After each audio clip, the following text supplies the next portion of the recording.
இதே தொண்டன் தான் 1000வது தொண்டன். 1000 முனிவர்கள் உத்தரகோசமங்கையில் வேள்வி செய்தார்கள். சிவபெருமான் வந்தார். மண்டோதரிக்கு அருள் செய்த மகாதேவன், ஏ முனிவர்களே, அந்த பொய்கையில் முழுகுங்கள், எல்லாரும் வந்து கையில சேருங்க அப்படின்னு சொன்னார். ரேஷன் கடையில் எல்லாம் நிற்கிறாங்க, ஒரு 100 பேர். எல்லாருக்கும் சர்க்கரை, பாமாயில் எல்லாம் போடுறான். கடைசியில் வர ஆளுக்கு சாக்கு தீர்ந்து போச்சுன்னு சொன்னால் அந்த ஆள், என்னையா எனக்கு மட்டும் இல்லையா, எங்கே போனாலும் இதே தொல்லதாயா அப்படின்னு எப்படி தவிப்பானோ.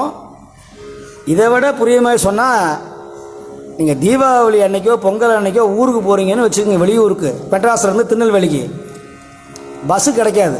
கோயம்பேட்டில் தப்பி தவறி ஒரு 14 மணிக்கு போயிட்டீங்க, ஒரே ஒரு பஸ்ஸு மட்டும்தான் இருக்குது.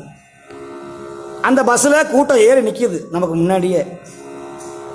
உங்களால் மூட்டையை வச்சு ஏற்ற முடியல, ஏற முடியல, திரும்ப இறங்கிட்டீங்க. அவர் சொல்கிறாரு, சார் இனி பஸ்ஸு கிடையாது சார். இப்போ என்ன பண்ணுவான் தெரியுமா, இந்த ஆள் இப்படி திரும்பி பார்ப்பான், நம்ம ஜோடி யாராவது துணைக்கு ஏதாவது நிற்கிதான்னு. ஐயா நீங்கள் திருவள்ளிக்கு போகிறீங்களா, நீங்கள் திருவள்ளிக்கு போகிறீங்களா? ஏன்னா இவன் தனிமையாக இருக்கிறத விரும்ப மாட்டான், தனக்கு ஜோடியாக எவனாவது ஏமாந்தவன் இருக்கிறானான்னு பார்ப்பான். அப்படி அப்பாடா நமக்கு ஒரு ஆள் கிடச்சிருச்சு அப்படின்னு நினச்சிக்குவான். இது மனித இயல்பு.